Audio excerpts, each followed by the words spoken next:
إن الحمد لله نحمده ونستعينه ونستغفره ونعوذ بالله من شرور أنفسنا ومن سيئات أعمالنا من يهده الله فلا مضل له ومن يضلل له فلا هادي له وأشهد أن لا إله إلا الله وأشهد أن محمدا عبده ورسوله أما بعد اللهم صل على محمد وعلى آل محمد كما صليت على إبراهيم وعلى آل إبراهيم إنك حميد مجيد اللهم بارك على محمد وعلى آل محمد كما باركت على إبراهيم وعلى آل إبراهيم إنك حميد مجيد ஏக இறைவனின் சாந்தியும் சமாதானமும் எம்பெருமான் நபிகள் நாயகம் ஸல்லல்லாஹு அலைஹி வஸல்லம் அவர்களின் மீதும் அவர்களின் குடும்பத்தார்கள் மீதும் சத்திய சஹாபாக்கள் மீதும் சஹாபிய பெண்மணிகள் மீதும் குறிப்பாக இங்கு அமர்ந்திருக்கும் நம் அனைவரின் மீதும் என்றென்றும் நின்றெழுவட்டுமாக என்று பிரார்த்தனை செய்தவனாக எனது இந்த உரையை ஆரம்பம் செய்கின்றேன். மன்றாடுவோம் மன்னிப்பை பெறுவோம் என்ற தலைப்பு தேர்ந்தெடுக்கப்பட்டுள்ளது. இவ்வுலகத்தில் வாழக்கூடிய நம் அனைவருடைய லட்சியமாக குறிக்கோளாக எது இருக்கு அப்படின்னு கேட்டோம்னா, எப்படியாவது மறுமையில சொர்க்கத்துல போய் சேர்ந்துடணும், அந்த சுவனத்தை எப்படியாவது நம்ம பரிசா பெற்றுவிட வேண்டும் என்பதுதான் நம்ம அனைவருடைய குறிக்கோளா இருக்கு. ஆனா அப்படிப்பட்ட சொர்க்கத்துக்கு செல்ல வேண்டும் என்றால் நம்முடைய இபாதத்துகளை கொண்டு செல்ல முடியுமா? அல்லாஹ்வின் தூதர் மிக அருமையாக சுட்டி காட்டினார்கள், நம்முடைய இபாதத்துகளை கொண்டே சொர்க்கம் செல்ல முடியாது. உடனே சகாபாக்கள் கேட்கிறாங்க, அல்லாஹ்வின் தூதரை நீங்களுமா? இபாதத்துல மூழ்கி இருக்கக்கூடியவர், அவர்களை பார்த்து சகாபாக்கள் கேட்கிறாங்க, அல்லாஹ்வின் தூதரை நீங்களுமா? நானும் உட்படத்தான். அப்ப எவ்வாறு சொர்க்கம் செல்ல முடியும்? அல்லாஹ்வுடைய கருணையை கொண்டுதான் சொர்க்கம் செல்ல முடியும். இப்ப அடுத்த கேள்வி என்ன? அல்லாஹ்வுடைய கருணையை பெறுவது எப்படி? அல்லாஹ்வை மகிழ்ச்சி தரக்கூடிய விஷயங்கள் செய்வதன் மூலமாக அல்லாஹ்வுடைய கருணையை பெற முடியும். என் குடும்பத்தார்களை எப்படி மகிழ்ச்சி அடைய வைக்கிறது எனக்கு தெரியும், சக நண்பர்களை எப்படி மகிழ்ச்சி அடைய வைக்கிறது எனக்கு தெரியும். அல்லாஹ்வை எப்படிப்பா மகிழ்ச்சி அடைய வைக்கிறது?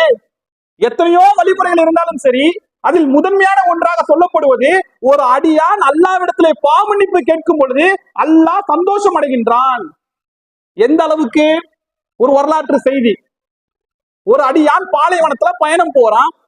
பயணம் போகும் பொழுது உடலோட அசதியின் காரணமாக ஒரு மரத்தோட நிழல்ல ஓய்வெடுக்கிறான். தன் ஒட்டகத்தை கட்டி வைத்து மரத்தோட நிழல்ல ஓய்வெடுக்கும் பொழுது கண்ணை திறந்து பார்க்கிறான், அந்த ஒட்டகம் காணா போயிடுது. அந்த ஒட்டகத்தில் தான் அவனுக்கு தேவையான உணவு இருக்கிறது, தண்ணீர் இருக்கிறது, இன்ன பிற உடைமைகள் அனைத்தும் அதில் தான் இருக்குது. அப்படிப்பட்ட ஒட்டகம் காணா போயிடுச்சுன்னு சொன்னா அவனுடைய நிலைமை எப்படி இருக்கும்? கிட்டத்தட்ட மரண தண்டனைக்கு சமம். ஒட்டகம் இல்லாமல் பயணம் போக முடியாது. பாலைவனத்துல ஒரு 10 நிமிஷம் கூட நம்மளால பயணம் போக முடியாது ஒட்டகம் இல்லாம. அப்படிப்பட்ட நிலையில இருக்கக்கூடிய அந்த அடியானுக்கு மீண்டும் அந்த ஒட்டகம் கிடைத்தால் எந்த அளவுக்கு அவன் சந்தோஷம் அடைவானோ அதை விட அதிகமாக அல்லாஹ் சந்தோஷம் அடைகின்றான் தன் அடியான் தன்னிடத்திலே பாவமன்னிப்பு கேட்கும் பொழுது. இது ஒரு நிகழ்ச்சியா பார்த்தா நிகழ்ச்சி, அந்த இடத்துல நம்மள பொருத்தி பார்க்கணும். நாளைக்கு உங்களுக்கு தூக்குன்னு சொல்லிட்டு தூக்கு மடக்கி கொண்டு போகக்கூடிய வழியில தூக்கு ரத்துன்னு சொன்னா எந்த அளவுக்கு நம்ம சந்தோஷம் அடைவோம், அதை விட அதிகமாக அல்லாஹ் சந்தோஷம் அடைகின்றான் தன் அடியான் தன்னிடத்திலே பாவமன்னிப்பு கேட்கும் பொழுது. இதே விஷயத்தை ரசூலுல்லாஹ் நமக்கு சொல்லி காட்டுறாங்க. என் உயிர் யார் கைவசம் உள்ளதோ அவன் மீது சத்தியமாக நீங்கள் பாவம் செய்யவில்லை என்றால் அல்லாஹ் இந்த சமுதாயத்தை அழித்து விடுவான், அழித்து விட்டு வேறொரு சமுதாயத்தை கொண்டு வருவான். அவர்கள் பாவம் செய்வார்கள், ஆனால் பாவம் செய்துவிட்டு அல்லாஹ்விடத்திலே பாவமன்னிப்பு கேட்பார்கள், அவர்களுடைய பாவங்களை அல்லாஹ் மன்னிப்பான். ஒரு நம்ம என்ன விளங்கிட கூடாது, நம்ம அதிகமா பாவம் செய்யணும் போல, பாவம் செய்யணும் அல்லாஹ் நம்ம அழிச்சிருவோம் போல, அந்த கருத்து சொல்லப்படல. சொன்னாலும் சொல்லாட்டி நம்ம பாவம் செஞ்சுட்டு தாங்க இருக்கோம். இதோட கருத்து என்ன? நீ பாவம் செய்யக்கூடியவன், அல்லாஹ் நம்மள பலவீனமா தான் படைச்சிருக்கான். ஆனால் அந்த பாவம் செய்து விட்டு உடனே அழுது தொழுது யார் அல்லாஹ்விடத்திலே பாவமன்னிப்பு கேட்கிறார்களோ அவர்களுடைய பாவங்களை அல்லாஹ் மன்னிப்பான். நீ பாவமன்னிப்பு கேட்கலன்னு சொன்னா அல்லாஹ் வேறொரு சமுதாயத்தை கொண்டு வருவான், அவர்களும் பாவம் செய்வார்கள், ஆனால் செய்துவிட்டு அல்லாஹ்விடத்திலே பாவமன்னிப்பு கேட்பார்கள், அவருடைய பாவங்களை அல்லாஹ் மன்னிப்பான். எத்தனையோ விஷயங்கள் எடுத்து பாருங்க, எல்லாத்துலயுமே முதன்மையா பாவ மன்னிப்பு தான் இருக்கும். எந்த இபாதத்துக்கு எடுத்து பாருங்க, ஒரு நோய் நொடியில கஷ்டப்படுறாரு, அந்த நோய் நொடியின் மூலமாக அல்லாஹ் அவருடைய பாவங்களை மன்னிக்கிறான். ஒருவருக்கு அதிகமான சோதனைகள் வருது, அந்த சோதனையின் மூலமாக அல்லாஹ் அவருடைய பாவங்களை மன்னிக்கிறான். ஒழு செய்யறோம், ஒழுவின் மூலமாக பாவங்கள் மன்னிக்கப்படுது. நோன்பு வைக்கிறோம், நோம்பின் மூலமாக பாவங்கள் மன்னிக்கப்படுது. அஜ்ஜு உம்ரா செய்யறோம், அஜ்ஜு பண்றோம், அதன் மூலமாக பாவங்கள் மன்னிக்கப்படுது. எதை எடுத்து பார்த்தாலும் சரி, எல்லா இபாதத்துகளுமே அல்லாஹ் விரும்புவது பாவ மன்னிப்பு. ஒரு தொழுகைக்கும் அடுத்த தொழுகைக்கும் இடைப்பட்ட சிறு பாவங்கள் அடுத்த தொழுகை சரி செஞ்சிடும் ரசூலுல்லாஹ் சொல்றாங்க. எல்லா இபாதத்துகள்லயுமே பாவ மன்னிப்பு தான் பிரதானப்படுத்தப்படுகிறது என்று சொன்னால், நாளைக்கு மறுமையில போய் நிக்கும் பொழுது நம்ம பாவத்துக்கு உயர்ந்திருக்குன்னு சொன்னா எந்த அளவுக்கு பாவம் செய்யறோம்? உதாரணத்துக்கு சொல்ல வேண்டும் என்றால் தொழுகைக்காக முதல்ல ஒழு செய்யறோம். ஒழுவின் மூலமாக சிறு பாவங்கள் மன்னிக்கப்படுது. வந்து நிக்கிறோம், அல்லாஹ் அக்பர் என்று தக்பீர் கட்டுறோம். தக்பீர் கட்டிய உடனே ஆரம்ப துவா ஒண்ணு ஓதுறோம். அல்லாஹும்ம பாயித் பைனி என்று சொல்லக்கூடிய ஆரம்ப துவா. அந்த துவால கூட என்ன இருக்குன்னு சிந்திச்சு பாருங்களேன். 3 பிரார்த்தனை தான் அந்த துவாலே இருக்கு. என்ன பிரார்த்தனை? முதலாவது, யா அல்லாஹ் கிழக்குக்கும் மேற்குக்கும் இடையே உள்ள தொலைவினை போல எனக்கும் என் பாவத்திற்கும் தொலைவினை ஆக்குவாயாக. கிழக்கு ஒரு பக்கம் இருக்கு, மேற்கு அப்படியே ஆப்போசிட். எந்த அளவுக்கு தூரம் இருக்கோ அது போல எனக்கும் என் பாவத்துக்கும் தொலைவு ஆக்கிறல்லா. வெள்ளை ஆடையில் உள்ள கரையை நீ போக்குவது போல எனது தவறுகள் எனது குற்றங்களை நீ போக்குவாயாக அல்லா. எவ்வளவு அருமையான ஓமை பாருங்க. எதற்காக வெள்ளை ஆடை? மத்த கலர் ட்ரெஸ்னா பிரச்சனை இல்லைங்க, மிஷின்ல போட்டு 2 ரவுண்டு போட்டு எடுத்துடலாம். ஆனா வெள்ளை ஆடையில் பட்ட கரை என்பது பளிச்சுன்னு தெரியும். அதை போக்குவது மிக சிரமமான வேலை. அதனாலதான் வீட்டில் இருக்கக்கூடிய மனைவிமார்கள் சொல்லி அனுப்புவாங்க, வெள்ளை ட்ரெஸ் எடுக்காதீங்க, வெள்ளை ட்ரெஸ் போட்டு போவாதீங்க வேலைக்கு, அழுக்காக்கி கொண்டு வந்துடுறீங்க, என்னால கையில துவைக்க முடியல, காலர்ல அழுக்கா இருக்கு, கையில அழுக்கா இருக்குன்னு சொல்றாங்களா இல்லையா? வெள்ளை ஆடையில் பட்ட கரை என்பது பளிச்சுன்னு தெரியும். வீட்டில் உள்ள தாய்மார்கள் சொல்லுவாங்க பிள்ளை இடத்துல, இன்னைக்கு புதன்கிழமைப்பா, வெள்ளை ஆடை வெள்ளை கலர் ட்ரெஸ் போட்டுட்டு போற, கிரவுண்ட்ல விளையாண்டு நாசம் பண்ணிடாதப்பா, அம்மாவால துவைக்க முடியாது. வெள்ளை ஆடையில் பட்ட கரையை துவைப்பது என்பது மிக மிக கடுமையான ஒரு வேலை. எப்படி நீ வெள்ளை ஆடையில் உள்ள கரையை நீ போக்குவாயோ அது போல எனது தவறுகளை எனது குற்றங்களை நீ போக்குவாயாக அல்லா. 3வது பிரார்த்தனை, தண்ணீராலும் பனிக்கட்டியாலும் ஆலங்கட்டியாலும் எனது குற்றங்களை எனது தவறுகளை நீ கழுவாயாக அல்லா. தொழுகைக்காக வந்து தக்பீர் கட்டின உடனே பாவ மன்னிப்பு பிரார்த்தனை தான். அல்கம் சூரா ஓதுறோம், துணை சூரா ஓதுறோம், ருக்கு பண்றோம், சஜ்தா பண்றோம், சஜ்தால உட்கார்ந்து அத்தியா துவா ஓதுறோம், ரசூலுல்லாஹ் மேல ஸலவாத் ஓதுறோம். எத்தனையோ துவாக்கள் ரசூலுல்லாஹ் சொல்லி கொடுத்திருக்காங்க. நமக்கு வேண்டப்பட்ட துவாக்கள் எல்லாம் நம்ம கேட்கலாம். அதில் முதன்மையாக நம்ம கேட்கக்கூடிய துவா எதுவா இருக்கு? யா அல்லாஹ் எனக்கு நானே அணிதிழைத்து விட்டேன், என் பாவங்களை மன்னிக்க கூடியவனே என் பாவங்களை மன்னித்து விடு. 2 பக்கமும் சலாம் சொல்லி முடிக்கிறோம். முடிச்ச உடனே அஸ்தக்ஃபிருல்லாஹ் அஸ்தக்ஃபிருல்லாஹ் அஸ்தக்ஃபிருல்லாஹ், யா அல்லாஹ் பாவத்தை மன்னிச்சிரு. ஒரே ஒரு தொழுகையிலே ஆரம்பத்தில் இருந்து முடிவு வரை பாவ மன்னிப்பு தான் பிரதானப்படுத்தப்படுகிறது என்றால், தொழுகையில் அல்லாஹ் விரும்புவது எது? பாவ மன்னிப்பு தான் விரும்புறான். வெறும் தொழுகையில மட்டும் கிடையாது, எல்லா இபாதத்துகள் எடுத்து பாருங்களேன், அதுலயும் பாவ மன்னிப்பு தான் இருக்கும். இபாதத்துகள் மட்டும் கிடையாது, எல்லா சூழ்நிலையிலும் கூட ரசூலுல்லாஹ் பாவ மன்னிப்பு தான் முன்னிறுத்துவாங்க. உதாரணத்துக்கு சொல்ல வேண்டும் என்றால், ரசூலுல்லாஹ் காலத்துல ஒரு சூரிய கிரகணம் ஒண்ணு ஏற்படுது. அதே நாள்ல ரசூலுல்லாஹ்வுடைய மகன் 2 வயதுக்குட்பட்ட குழந்தை, பால்குடி மறவாத குழந்தை, அதே நாள்ல மௌத்தாயிரான் இப்ராஹிம்.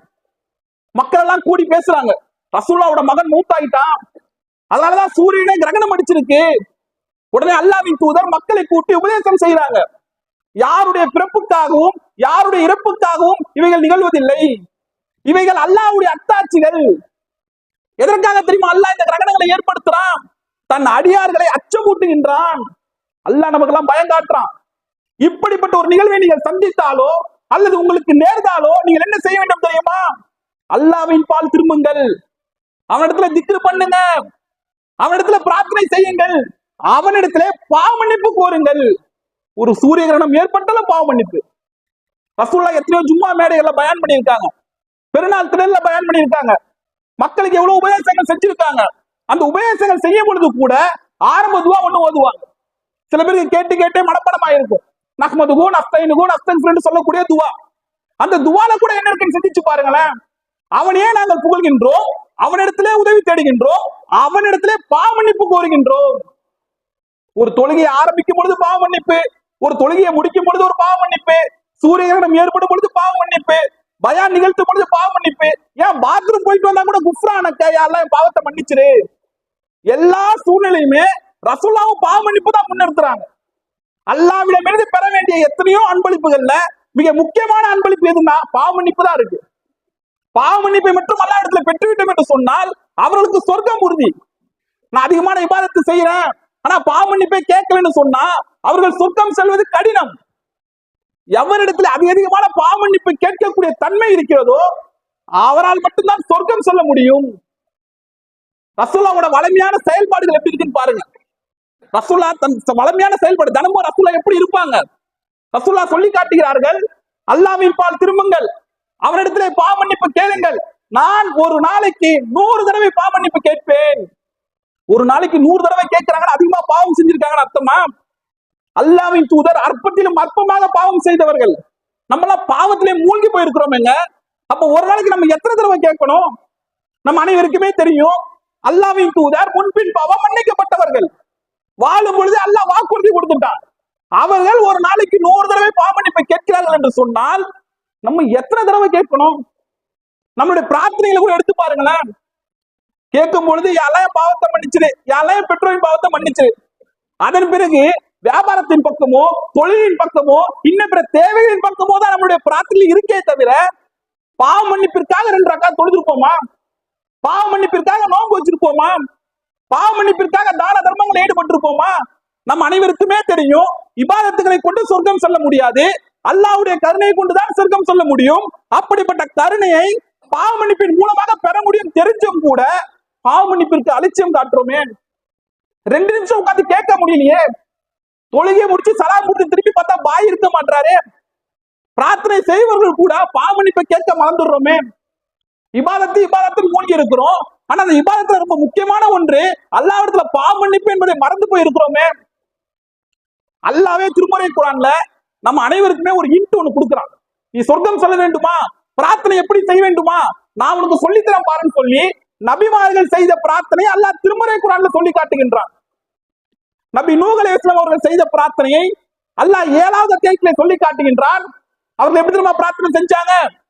என் இறைவா, என்னை மன்னித்து விடு, எனது வீட்டில் நுழைந்த ஆண்களையும் பெண்களையும், நம்பிக்கை கொண்ட ஆண்களையும் பெண்களையும், எனது பெற்றோர்களை நீ மன்னித்து விடு என்று பிரார்த்தனை செய்தார்கள்.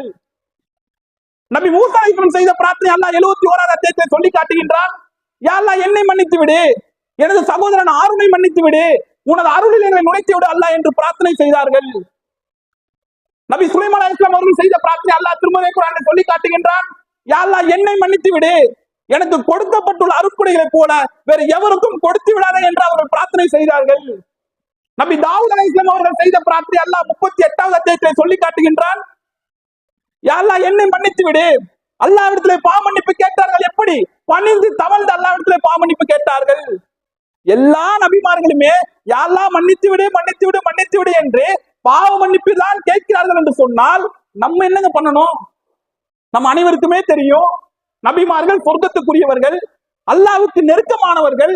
அவர்கள் அல்லாஹ்விடத்தில் அதிகமாக மன்னித்து விடு, மன்னித்து விடு என்று பாவ மன்னிப்பு கேட்கிறார்கள் என்று சொன்னால் நம்ம கேட்டுக்கிட்டே தானங்க இருக்கணும். உடல் உழைப்பு கிடையாது, பொருளாதார செலவு கிடையாது, 5 நிமிஷம் உட்கார்ந்து அல்லாஹ்விடத்துல கேட்பதற்கு நேரம் இல்லையே நம்ம இடத்துல. ஏன்னு கேட்டா அலட்சியம். நான் தொழுகைக்கு சரியா வந்துருவேன், நோன்பு சரியா வச்சிருவேன், இன்னும் பிற இபாதத்துக்களை செஞ்சிருவேன், ஆனா உட்கார்ந்து துவா கேட்க மாட்டேன், பிரார்த்தனை செய்ய மாட்டேன், பாவ மன்னிப்பு கேட்க மாட்டேன்னு சொன்னா நம்மளுடைய இபாதத்துகள் ஒண்ணு இல்லாம போயிடுமே. அல்லாஹ்வுடைய கருணையை பெற வேண்டும் என்று சொன்னால் அல்லாஹ்வை மகிழ்ச்சியோட இருக்க வேண்டும்.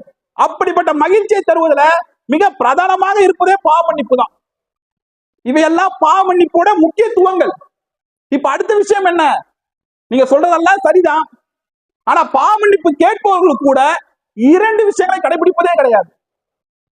என்ன அந்த 2 விஷயங்கள்? ஒன்று, இனிமேல் இந்த தவறை நான் செய்ய மாட்டேன் என்ற உறுதியோட பாவ மன்னிப்பு கேட்கணும். 2வது, என் பாவங்களை அல்லாஹ் மன்னிப்பான் என்ற நம்பிக்கையோடு கேட்கணும். இந்த 2 விஷயங்கள் இல்லாம இரவெல்லாம் நின்று வணங்கி யார் ரப்பி யார் ரப்பி என்று அல்லாஹ்வை அழைத்தாலும் சரி, அது அல்லாஹ்விடத்தில் ஒரு சொல்லாக தான் ஏற்றுக்கொள்ளப்படுமே தவிர பிரார்த்தனையாக அங்கீகரிக்கப்படவே படாது என்று அல்லாஹ்வின் தூதர் நமக்கு சொல்லி காட்டுறாங்க. எப்படி? நம் வாழ்க்கையில ஏதோ ஒரு பாவம் செஞ்சிருப்போம், செஞ்ச உடனே அல்லாஹ்விடத்துல பாவ மன்னிப்பு கேட்டிருப்போம். அல்லாஹ் பாவ மன்னிப்பு கேட்டுட்டு கொஞ்ச நாட்கள் போகும், மீண்டும் அதே தவிர செய்வோம்.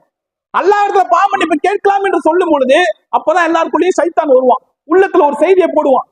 ஏற்கனவே தப்பு செஞ்ச, அல்லாஹ்விடத்துல பாவ மன்னிப்பு கேட்ட, மீண்டும் இந்த தவறை செஞ்சு அல்லாஹ்விடத்துல கேட்கிறியே, அல்லாஹ் மன்னிப்பானா? உன் உள்ளத்துல இருக்கிறது அல்லாஹ்க்கு தெரியுமா இல்லையா என்று நம்மளை அப்படியே வழிகெடுத்துருவான். அப்படிப்பட்ட செய்திக்கு அல்லாஹ்வின் தூதர் நமக்கு சொல்லி காட்டுகிறார்கள். ஒரு அடியான் ஒரு பாவம் செய்கின்றான், ஒரு தவறு செய்கின்றான், செய்துவிட்டு அல்லாஹ்விடத்திலே பாவ மன்னிப்பு கேட்கின்றான். உடனே அல்லாஹ் என்ன தெரியுமா செய்வானா? அல்லாஹ் தன் சபையை கூட்டுகின்றான். அல்லாஹ்வுடைய சபை எது? வானவர்கள் அடங்கிய சபை. அந்த சபையை கூட்டி விட்டு பார்த்துக்கிறான் அடியான தண்டிக்க கூடியவன் ஒருவன் இருக்கிறான் என்று அவன் நம்புகிறான், அல்லது மன்னிக்க கூடியவன் ஒருவன் இருக்கிறான் என்று அவன் நம்புகிறான். நீங்கள் எல்லாரும் சாட்சியாக இருங்கள், அவனுடைய பாவங்களை நான் மன்னிக்கிறேன் என்று அல்லாஹ் சொல்லுவான். அல்லாஹ் நாடிய காலங்கள் போகுது, மீண்டும் அதே அடியான் அதே தவறை செய்துவிட்டு அல்லாஹ்விடத்துல மீண்டும் பாவ மன்னிப்பை கேட்கின்றான். மீண்டும் அல்லாஹ் தன் சபையை கூட்டுகின்றான். கூட்டிவிட்டு பார்த்துக்கிறான் அடியான தண்டிக்க கூடியவன் ஒருவன் இருக்கிறான் என்று அவன் பயப்படுகிறான், அல்லது மன்னிக்க கூடியவன் ஒருவன் இருக்கிறான் என்று அவன் நம்புகிறான். நீங்கள் சாட்சியாக இருங்கள், அவருடைய பாவங்களை நான் மன்னிக்கிறேன். இரண்டாவது முறை. மூன்றாவது முறை அதே அடியான் அதே தவறை செய்துவிட்டு அதே பிரார்த்தனை, அல்லாஹ் மீண்டும் அதே பதில். இது போல நான்காவது முறை, ஐந்தாவது முறை, எத்தனை முறை செய்தாலும் சரி அத்தனை முறை மன்னிக்கின்ற இறைவன் நம் இறைவன். உடனே நம்ம என்ன விளங்கிடக்கூடாது, தப்பு செஞ்சுக்கிட்டே இருந்துட்டு அல்லாஹ் இடத்துல பாவ மன்னிப்பு கேட்டுக்கிட்டே இருக்கலாம், அந்த கருத்து சொல்ல வரல. உண்மையாகவே மனம் ஊர்ந்து ஒருவன் தவறு செய்து விட்டு அல்லாஹ் இடத்துல பாவ மன்னிப்பு கேட்கிறான் என்று சொன்னால் மீண்டும் அந்த பாவத்தை செய்வானா? ஒரு தடவை செய்யலாம், 2 தடவை செய்யலாம். பலவீனத்தின் அடிப்படையிலோ உணர்ச்சி வசப்பட்டோ கோவப்பட்டோ கூட செஞ்சிடலாம். ஆனா 5வது 6வது அவன் சுதாரித்துக் கொள்வான். இவன் கூட போனாதான் இந்த பாவத்துல நம்ம ஈடுபடுறோம், இவன் ஃப்ரெண்ட்ஷிப்பை கட் பண்ணு, இந்த இடத்துக்கு போனாதான் இந்த தவறை செய்யறோம், இந்த இடத்துக்கு போறதை நம்ம முதல்ல கட் பண்ணிடுவோம் என்று சுதாரித்துக் கொண்டு மனம் வந்து அல்லாஹ்விடத்துல யார் பாவ மன்னிப்பு கேட்கிறார்களோ அவருடைய பாவங்கள் அனைத்தையும் அல்லாஹ் மன்னிப்பான். நம்ம எல்லாம் பிறக்க முடியாத தௌஹீத்ல பிறந்து வளர்ந்துட்டோமா? அல்லாஹ்வோட நாட்டத்தால தானே இப்ப தௌஹீத்ல வந்து உட்கார்ந்து இருக்கோம். எந்த நம்பிக்கையில? இவ்வளவு நாள் எவ்வளவு பெரிய ஷிர்க் நம்ம செஞ்சுட்டோம், வித்தத்தான விஷயங்களை செஞ்சுட்டோம். ஆனா அல்லாஹ் நமக்கு ஒரு மாற்றத்தை கொடுத்துட்டான், அல்லாஹ் நம்ம பாவங்கள் எல்லாம் மன்னிப்பான் என்ற நம்பிக்கையில தான் உட்கார்ந்து இருக்கோம். அதே நம்பிக்கை அல்லாஹ் மேல வைப்பா. சிறு சிறு பிள்ளைகள்லயே அந்த நம்பிக்கை இல்லாம போச்சு. அல்லாஹ்வே திருமுறை குர்ஆன்ல சொல்லி காட்டுகின்றான், என்னை நீ எப்படி நம்ப வேண்டும் தெரியுமா? அல்லாஹ் சொல்றான் செய்தியை 39வது அத்தியாயத்துல, என்னை நீ எப்படி நம்ப வேண்டும் தெரியுமா? அல்லாஹ் கூப்பிடும் பொழுது தமக்கு தாமே தீங்கிழைத்துக் கொண்டேன் அடியார்களே. அல்லாஹ் கூப்பிடுறது எப்படிதான் வருது அந்த வசனம். எப்படி ஒரு தாய் ஒரு பிள்ளை அழைப்பாலோ, தமக்கு தாமே தீங்கிழைத்துக் கொண்டேன் அடியார்களே, உன் தலையில நீயே மண்ணை வாரி போட்டுக்கிட்டே என்கிட்ட வாப்பான்னு அல்லாஹ் கூப்பிடுறான். என்னுடைய அருளில் நீங்க நிராசை அடைஞ்சு விடாதீர்கள், உங்களுடைய பாவங்களை அனைத்தையும் நான் மன்னிப்பேன், நான் மன்னிப்பு மிக்கவன் நிகரில்லா அன்பாளன் என்று அல்லாஹ் திருமுறை குர்ஆன்ல சொல்லி காட்டுகின்றான். ஏன்னா நீ இப்படி நம்பு, நான் எந்த பாவம் செஞ்சாலும் சரி அந்த பாவத்தை அல்லாஹ் மன்னிப்பான். இவ்வளவு பெரிய பாவம் செஞ்சுட்டோமே, இவ்வளவு பெரிய தப்பு செஞ்சுட்டோமே, அல்லாஹ் என் பாவத்தை மன்னிப்பானா? நிராசை அடைஞ்சிடாத. எந்த பாவமா இருந்தாலும் சரி அனைத்து பாவத்தையும் நான் மன்னிக்கிறேன், நான் மன்னிப்பு மிக்கவன் நிகரில்லா அன்பாளன் என்று அல்லாஹ் திருமுறை குர்ஆன்ல சொல்லி காட்டுகின்றான். இப்ப அடுத்ததாக பாவ மன்னிப்பு கேட்பவர்கள் கூட ஒரு சின்ன தயக்கம் இருக்கும். பாவ மன்னிப்பு நான் கேட்கிறேன், உறுதியோட கேட்கிறோமா? அதுக்கு மிக சிறந்த உதாரணமே ஆதம் அலைஹிஸ்ஸலாத்தோட வரலாறு தான். அவர்கள் சொர்க்கத்தில் இருந்தார்கள், மரத்தை தீண்டாதீங்கன்னு அல்லாஹ் சொன்னான், சைத்தான் வழி கெடுத்தான், மரத்தை தீண்டினாங்க, அல்லாஹ் அவங்கள பூமிக்கு அனுப்பிட்டான். ஆதம் அலைஹிஸ்ஸலாம் அவ்வா அலைஹிஸ்ஸலாம் அல்லாஹ் இடத்துல பிரார்த்தனை செய்யறாங்க. அந்த பிரார்த்தனையும் அல்லாஹ்வே சொல்லியும் கொடுக்கிறான். என்ன பிரார்த்தனை செய்தார்கள்? எங்களுக்கு நாங்களே அநீதிழைத்து விட்டோம், நீ எங்களை மன்னிக்காவிட்டால், நீ எங்கள் மீது இரக்கம் காட்டாவிட்டால் நாங்கள் பெரும் நஷ்டவாளிகளாக ஆகிவிடுவோம், அல்லாஹ் எங்களை மன்னித்து விடு. இந்த உலகத்துல இந்த ஊர்ல ஒருத்தட்ட போய் உதவி கேட்கும் பொழுது, ஒரு பொருளாதாரத்தை கேட்கும் பொழுது எப்படிங்க கேட்போம்? பாய் உங்களை விட்டா யார் பாய் தெரியும்? இந்த ஊர்ல சின்ன புள்ளில இருந்து என்ன பாக்குறீங்களே, நீங்க ஹெல்ப் பண்ணலாம், யார் பாய் எனக்கு ஹெல்ப் பண்ணுவா? சாதாரண ஒரு மனிதனிடத்துல அற்பமான இந்த உலகத்துல கேட்கும் பொழுது உன்னை தவிர போக்கிடம் இல்லை என்று கேட்கிறோம். ஆனால் நம்மை படைத்த ரப்புல் இடத்துல கேட்கும் பொழுது எப்படி கேட்கணும்? உறுதியோட கேட்கணும். யாரெல்லாம் உன்னை தவிர பாவங்களை மன்னிக்கிறவன் யாரும் இல்லை, நீ என் மீது மன்னிக்காவிட்டால், நீ என் மீது கருணை காட்டாவிட்டால் நான் பெரும் நஷ்டம் ஆகிடுவோம் அல்ல, அதனாலே அதை மன்னிச்சிடல. அந்த உறுதியோட கேட்கணும். இந்த 2 விஷயங்களை கடைபிடிக்காம நைட்டெல்லாம் நின்று வணங்கி யாரபி நீங்க அல்லாஹ் அழைத்தாலும் சரி, நின்று வணங்கி தொழுதாலும் சரி, என்ன பிற இபாதத்துகளை செஞ்சாலும் சரி, அது அல்லாஹ் இடத்துல ஒரு சொல்லாக தான் ஏற்றுக்கொள்ளப்படுமே தவிர பிரார்த்தனையாக அங்கீகரிக்கப்படாது. இந்த பிரார்த்தனைகள்லாம் செய்யக்கூடியவர்கள் கூட ஒரு சிறிய தயக்கம் ஒண்ணு இருக்கும். பாவ மன்னிப்பு கேட்டோம்னு சொன்னா மறுமையில வெற்றி சரிதான். இந்த உலகத்துல நீங்க என்ன கிடைக்கும்? அல்லாஹ் இடத்துல கார் வேணும்னு கேட்டா அல்லாஹ் காரை கொடுப்பான், வீடு வேணும்னு கேட்டா வீடை கொடுப்பான், பொருளாதாரம் வேணும்னு கேட்டா பொருளாதாரத்தை கொடுக்குறான். ஆனா பாவ மன்னிப்பு கேட்டா இந்த உலகத்தை அல்லாஹ் என்னப்பா கொடுப்பான் எனக்கு? 71வது அத்தியாயத்திலே நூஹ் நபி அலைஹிஸ்ஸலாம் அவர்கள் தம் சமுதாய மக்களுக்கு செய்த சில உபதேசங்களை அல்லாஹ் திருமறை குர்ஆன்ல சொல்லி காட்டுகின்றான். நபி நூஹ் அலைஹிஸ்ஸலாம் அவர்கள் சமுதாய மக்களை பார்த்து சொல்றாங்க, நீங்கள் அல்லாஹ்விடத்திலே பாவ மன்னிப்பு கேளுங்கள், அல்லாஹ் உங்களுக்கு பல வசதிகளை ஏற்படுத்தி தருவான். அதுல ஒன்று, அவன் உங்களுக்கு தொடர்ந்து மழையை அனுப்புவான். மழை வேணும் மழை வேணும்னு சொல்லி கோடை காலத்துல கேட்டிருப்போம், கேளுங்க, தப்பு இல்ல. ஆனா பாவ மன்னிப்பை சேர்த்து கேளுங்க, அல்லாஹ் உங்களுக்கு மழையை தருவான், பிள்ளை செல்வங்களை தருவான். குழந்தையே இல்ல நல்லா இடத்துல கையேந்துவோம், கேளுங்க, தப்பு இல்ல. ஆனா பாவ மன்னிப்பை சேர்த்து கேளுங்க, அல்லாஹ் உங்களுக்கு பிள்ளை செல்வங்களை தருவான், பொருளாதார வசதிகளை ஏற்படுத்துவான். இங்க இருக்க அனைவருமே பொருளாதாரத்தை வேண்டி அல்லாஹ் இடத்துல கேட்போம், கேளுங்க, தப்பு இல்ல. ரசூலுல்லாஹ்வே பொருளாதாரத்தை வேண்டி அல்லாஹ் இடத்துல துஆ செஞ்சிருக்காங்க. ஆனா பாவ மன்னிப்பை சேர்த்து கேளுங்க, அல்லாஹ் உங்களுக்கு பொருளாதாரத்தை வழங்குவான், நதி நீர்நிலைகளை வழங்குவான், பல தோட்டங்களை வழங்குவான். ஒரே கல்ல ரெண்டு மாங்கான்னு சொல்லுவாங்க, இது ஒரே கல் 5-6 மாங்காக்கு மேல போயிட்டு இருக்கு. ஒரே ஒரு பாவ மன்னிப்பு அல்லாஹ் இடத்துல மழையை பெற முடியும், ஒரே ஒரு பாவ மன்னிப்பு அல்லாஹ் இடத்துல பிள்ளை செல்வங்களை பெற முடியும், ஒரே ஒரு பாவ மன்னிப்பு பொருளாதார செல்வங்களை பெற முடியும், ஒரே ஒரு பாவ மன்னிப்பு நதி நீர்நிலைகள் தோட்டங்கள் பல வசதிகளை பெற முடியும் என்று சொன்னால், அந்த பாவ மன்னிப்பை கேட்பதற்கு நம்ம இடத்துல அலட்சியம் இருக்கு. அல்லாஹ் இடத்துல பாவ மன்னிப்பை அதிகமாக கேட்டு அல்லாஹ் அதிகமாக மகிழ்ச்சியடை வைத்து அதன் மூலமாக அல்லாஹ்வுடைய கருணையை பெற்று சொர்க்கம் சொல்லக்கூடிய மக்களாக நம் அனைவரும் ஆக வேண்டும் என கூறி முதல் உரையை நிறைவு செய்கின்றேன்.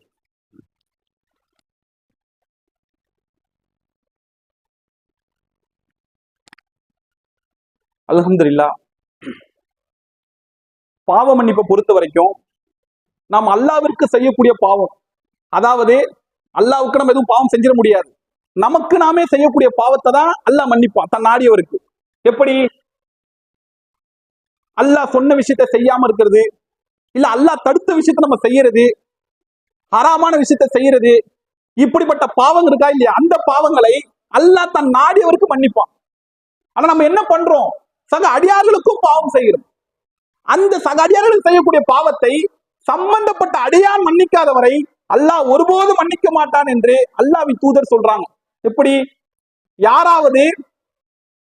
யாருக்காவது அவருடைய மானத்திலோ அல்லது வேற ஏதாவது ஒன்றிலோ அநீதம் செய்திருந்தால் அந்த நாளுக்கு முன்னால், மறுமை நாளுக்கு முன்னால் அதற்கான தீர்வை இன்றே பெற்றுக் கொள்ளுங்கள். எந்த தீனாரும் எந்த திகரமும் பயன்படுத்த முடியாது அந்த நாளுக்கு நீங்க வரும் பொழுது கை சேத மடத்தவர்களாக ஆகிவிடுவீர்கள். ஒருத்தருக்கு யாருக்காவது தப்பு செஞ்சுட்டோம், அநீதம் செஞ்சுட்டோமா, உடனே மன்னிப்பு கேட்டுருங்க, யோசிக்காதீங்க. அதற்கான தீர்வை இன்றே பெற்றுக் கொள்ளுங்கள். தீர்வை பெற்றுக் கொள்ளுங்களோட இடத்துல இன்றே பெற்றுக் கொள்ளுங்கள். மறுமை நாள் இன்னும் எவ்வளவு நாள் இருக்கு நினைச்சிட்டு இருப்போம். எத்தனையோ வழிகாட்டுகள் சொன்னாலும் சரி, அதில் முதன்மையாக ஒரு விஷயத்த சொன்னாங்க, மறுமை நாள் எப்போ நிகழும்? கண்ணிமைக்கக்கூடிய நேரத்துல நிகழ்ந்து விடும். அதனால்தான் இன்றே அதற்கான தீர்வை பெற்றுக் கொள்ளுங்கள். நீங்கள் யாருக்கு எதிராவது அநீதம் செஞ்சிருக்கீங்கன்னு சொன்னா உங்களுடைய நன்மைகள் எடுத்து அவரிடத்தில் கொடுக்கப்பட்டு விடும், நீங்கள் கை சேதம் அடைந்தவர்களாக ஆகிவிடுவீர்கள். நம்முடைய நன்மை நமக்கே பத்தாதுங்க, நம்முடைய நன்மை நமக்கே பத்தாது. நம்முடைய நன்மைகள் எடுத்து இன்னொருத்தர கொடுக்கப்பட்டு விடும் என்று சொன்னால் கவனமாக இருக்க வேண்டிய இடம். இப்ப அடுத்தது என்ன? நான் நன்மை என்னிடத்துல இல்ல, ஜும்மாக்கு மட்டும்தான் பள்ளியின் பக்கம் வரேன், மற்ற பிற இபாதத்துகள் இல்லைன்னு இடத்துல என்னிடத்திலே நன்மை இல்லை என்று சொன்னால் என் நிலைமை என்ன? உன்னிடத்துல நன்மை ஏதும் இல்லை என்று சொன்னால் நீங்கள் யாருக்கு எதிராக பொய் பேசினீர்களோ, யாருடைய உரிமையை பறித்தீர்களோ, யாருக்கு எதிராக அநீதம் செய்தீர்களோ அவரிடத்தில் இருக்கக்கூடிய பாவங்களை எடுத்து உன் தலையில் சுமத்தப்பட்டு விடும். நீங்கள் வேறு வழி இல்லாமல் சுமப்பீர்கள். அந்த இடத்துல அப்படியே கோடி கழிக்கணும், வேறு வழி இல்லாமல் சுமப்பீர்கள். ஒருவர் அல்லாவும் அல்லாவின் தூதரும் சொன்னபடி விபச்சார பக்கமே போயிருக்க மாட்டார். ஆனா விபச்சாரம் செய்யக்கூடிய ஒருவருக்கு அநீதம் செஞ்சிட்டார்னு சொன்னா அவனுடைய பாவங்கள் எடுத்து உன் தலையில் சுமத்தப்பட்டு விடும். ரொம்ப எச்சரிக்கையான இடமே இதுதான். நான் தௌஹீத்வாதி, 5 வேளை தொழுகிறேன், என்ன மாதிரி இபாதத்துகளை அவர் ஆளே பார்க்க முடியாது என்று சொல்லக்கூடியவர்கள் கூட இந்த இடத்துல சரிக்கிறாங்களே. நீ எல்லாம் ஒரு ஆளா? உனக்கு நான் பதில் சொல்லணுமா? என் ஸ்டேட்டஸ் இடத்துல மன்னிப்பு கேட்கணுமா? உன் தகுதி என்ன, என் தகுதி என்ன? நம்ம பேசுறோமே. அவன் அல்லாஹ்விடத்துல கையெழுத்திட்டான்னு சொன்னா நம்ம ஒண்ணு இல்லாம போயிடுவோமே. யாருக்காவது நான் பொய் பேசிட்டீங்களா, அநீதம் செஞ்சிட்டீங்களா, மோசடி செஞ்சிட்டீங்களா, சம்பந்தப்பட்டவர் கூட்டு மன்னிப்பு கேட்டுருங்க. அதற்கான தீர்வை இன்றே பெற்றுக் கொள்ளுங்கள். இந்த உலகத்துக்காக கேவலத்துக்காக பயப்படாதீங்க. அன்னைக்கு உங்களை இப்படி பேசிட்டேன், தப்புதான், மன்னிச்சிருங்க. அன்னைக்கு உங்களுக்கு பொருளாதார மோசடி செஞ்சுட்டேன், தப்புதான், மன்னிச்சிருங்க. கொஞ்சம் கொஞ்சமா பணத்தை கொடுத்துடுறேன், கொடுக்க முடியலையா மறுமை நாள் அல்லாஹ்விடத்துல புடிச்சிடாதீங்க. உலகம் ரொம்ப சின்ன உலகம், வாழ போறது சின்ன வாழ்க்கை இது. இந்த சின்ன வாழ்க்கையில அந்தஸ்துக்காகவோ பணத்திற்காகவோ பெருமைக்காகவோ ஒருத்தர் நாம் அநீதம் செஞ்சிட்டோம்னு சொன்னா முடிஞ்சு போச்சு, ஒண்ணுமே இல்லை நம்ம வாழ்க்கை. அல்லாஹ்வின் தூதர் சொன்னார்கள், 2 சகாபியை யமன் தேசத்திற்கு ஜக்காத் பொருளை வசூலிப்பதற்காக அனுப்புறாங்க. அனுப்பும் பொழுது 2 விஷயத்தை எச்சரிக்கை உணர்வோட சொல்லி அனுப்புறாங்க. அதுல ஒன்று, அநீதம் செய்தவனின் பிரார்த்தனைக்கு பயந்து கொள், ஏனென்றால் அவனுக்கும் அல்லாவுக்கும் இடையே எந்த திரையும் கிடையாது. அவன் கையேந்திட்டான்னு சொன்னா அந்த பிரார்த்தனை டைரக்டா அல்லாஹ்விடத்துல சென்றடைந்து விடும். நம்ம கை சேதம் அடைஞ்சவளா ஆகி விடுவோம். தப்புன்னு தெரிஞ்சிருச்சா உடனே மன்னிப்பு கேட்டுருங்க. யோசிக்காதீங்க, வெக்கப்படாதீங்க, கூச்சப்படாதீங்க. அவன் என்ன நினைப்பான், இவன் நினைப்பான், எதை பத்தி யோசிக்காதீங்க. தப்புன்னு தெரிஞ்சா உடனே மன்னிப்பு கேட்டுருங்க. அப்படி மன்னிப்பு கேட்டு அவனிடத்துல அந்த மன்னிப்பை பெற்றுவிட்டோம் என்று சொன்னால் நம்முடைய விஷயம் பிரச்சனை இல்லைங்க. அல்லாஹ் நாடியவருக்கு மன்னிச்சிருவான். அல்லாஹ் கருணையாளன், கருணையாளனுக்கெல்லாம் கருணையாளன். ஆனா சக அடியானுக்கு செய்யக்கூடிய பாவத்தை அவன் மன்னிச்சே ஆகணும். முடிஞ்ச அளவுக்கு சக அடியார்களுக்கு பாவம் செய்யாத மக்களாக வாழ்ந்து மரணிக்கக்கூடிய வாய்ப்பை அல்லாஹ் நம் அனைவருக்கும் தர வேண்டும் என கூறி எனது உரையை நிறைவு செய்கின்றேன். வாகுதான் அல்ஹம்துலில்லாஹி ரப்பில் ஆலமீன். அஸ்ஸலாமு அலைக்கும் வரஹ்மத்துல்லாஹி வபரகாத்துஹு.